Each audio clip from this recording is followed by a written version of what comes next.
Ya, assalamualaikum warahmatullahi wabarakatuh. Alhamdulillah, kali ini kita sudah ketemu dengan tema teori akuntansi selanjutnya ya.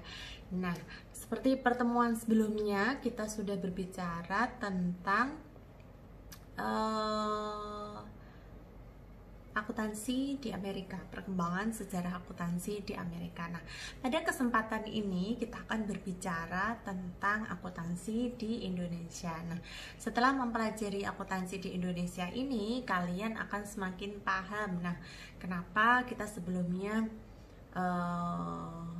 mempelajari bab sejarah akuntansi di Indonesia ini, kita berbicara dulu tentang sejarah perkembangan sejarah akuntansi di Amerika. Nah, sambil mendengarkan tentang apa yang ingin saya sampaikan di poin-poin pembelajaran di pertemuan kita ini, alangkah baiknya kalian sebelumnya membaca bab sejarah akuntansi di Indonesia. Nah, sayangnya buku ini memang tidak ada ininya ya. Buku ini kebetulan buku ini tidak ada di bagian rangkuman. Jadi saya harapkan sebelum membaca video pembelajaran, kalian bisa membaca cepat terlebih dahulu dari buku bab sejarah akuntansi di Indonesia.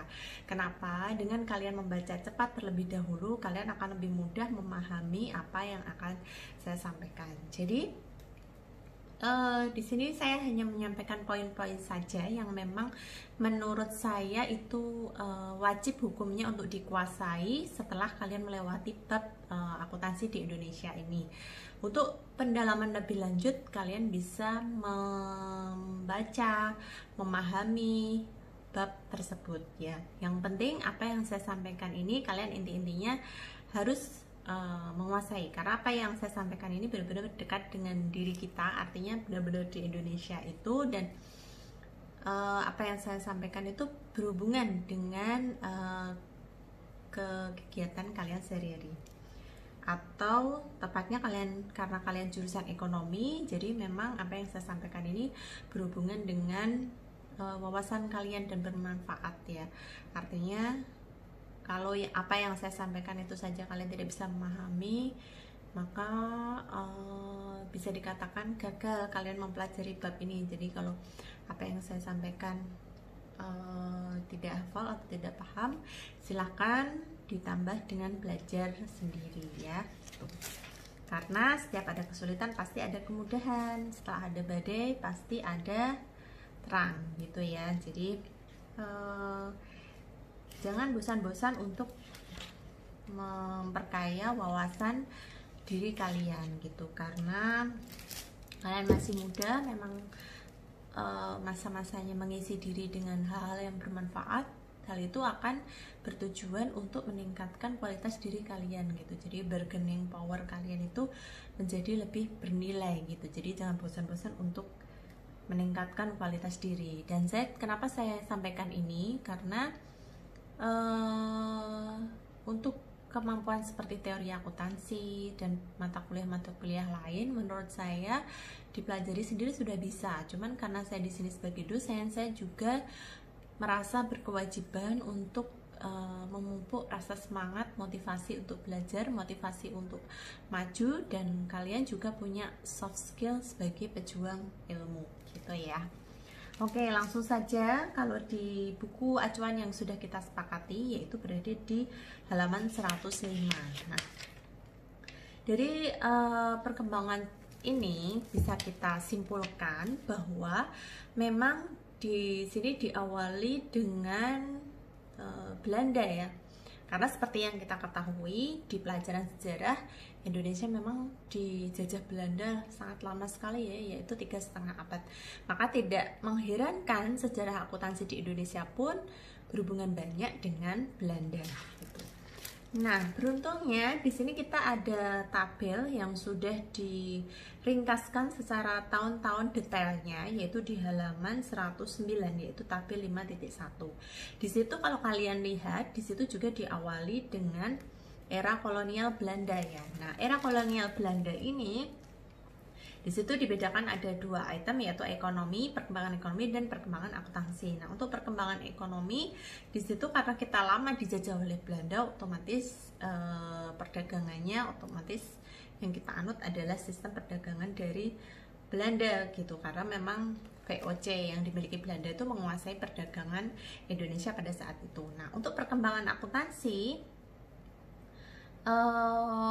Belanda pun juga mengenalkan akuntansi di Indonesia gitu, karena memang Belanda kan menjajah Indonesia sebegitu lamanya ya, sebegitu lamanya hingga sebentar. Nah,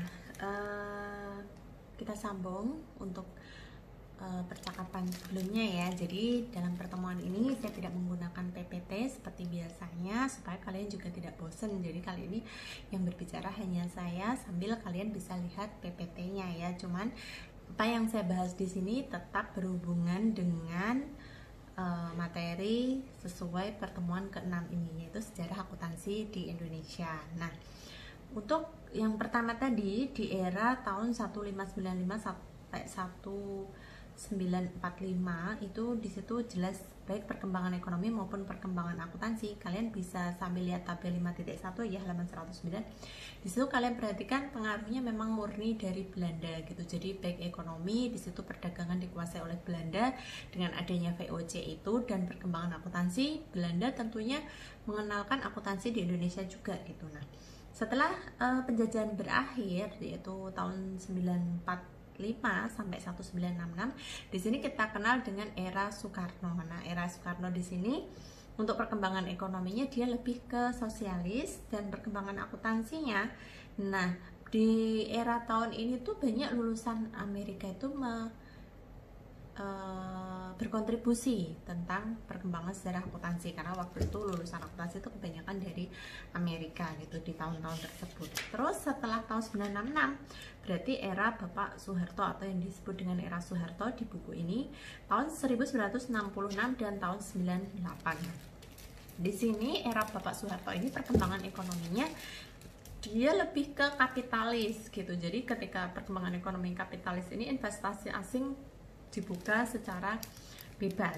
Nah, untuk akuntansi, perkembangan akuntansi di era Bapak Soeharto ini, di sini terjadi transfer pengetahuan dari kantor pusat ke wilayah-wilayah daerah.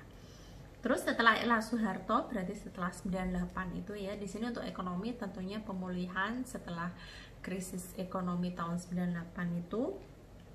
Dan untuk akuntansinya, perkembangan akuntansi, regulasi diperketat untuk memperbaiki pengungkapan informasi. Jadi setelah tahun 98 ini, peraturan tentang akuntansi lebih diperketat supaya pengungkapan informasinya juga lebih akurat seperti itu.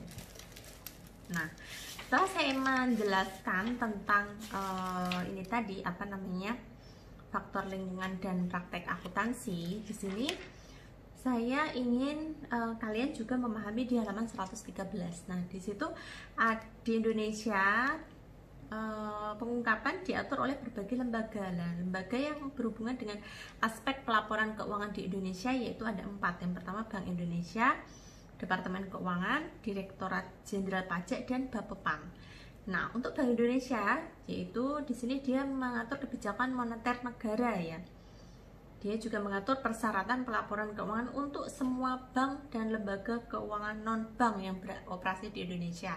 Jadi, Bank Indonesia ini mengatur seluruh sistem pelaporan keuangan, baik lembaga keuangan perbankan maupun lembaga keuangan non-perbankan yang beredar di Indonesia. Pokoknya lembaga keuangan di bawah otoriter Bank Indonesia. Terus untuk Departemen Keuangan, dia bertugas mengawasi aktivitas Direktorat Jenderal Pajak dan Bapepam. Jadi Departemen Keuangan tugasnya mengawasi Direktorat Jenderal Pajak dan Bapepam. Nah, tugas dari Direktorat Jenderal Pajak dan Bapepam ini apa lagi? Kita lihat lagi, untuk Jenderal Pajak, dia untuk administrasi peraturan pajak, pedoman pembukuan, dan laporan keuangan yang diperlukan semua wajib pajak berbentuk badan usaha. Nah, terus untuk Bapepam tentunya dia pengawasan pasar modal ya. Jadi di sini dia berperannya lebih ke ketentuan pelaporan keuangan perusahaan yang go public. Nah, 4 itu kalian harus tahu ya, jangan sampai peran-perannya kalian terbalik-balik. Makanya sudah saya jelaskan, yang saya sampaikan di sini hanya inti-intinya. Untuk pemahaman lebih lanjut nanti bisa dibaca lebih dalam. Nah, itu yang mau saya sampaikan. Terus yang lainnya itu sudah sih, itu saja. Jadi untuk yang penting untuk istilah akuntansi di Indonesia bagi saya, kalian itu tadi tahun-tahunnya itu sudah menguasai dia perkembangan ekonomi maupun perkembangan akuntansinya bagaimana, terus peran-peran 4 lembaga tadi. Nah, untuk kalian yang ingin memperdalam lagi lebih bagus, silahkan sekali lagi dipelajari bukunya, dipahami lagi, tetapi minimal apa yang saya sampaikan di video ini kalian harus bisa menguasai. Oke? Nah, saya rasa cukup sekian. Terima kasih atas perhatiannya, sudah meluangkan waktu untuk menonton video saya. Selamat belajar dan mohon maaf apabila ada kekurangan dan kesalahan. Wassalamualaikum warahmatullahi wabarakatuh. Dadah.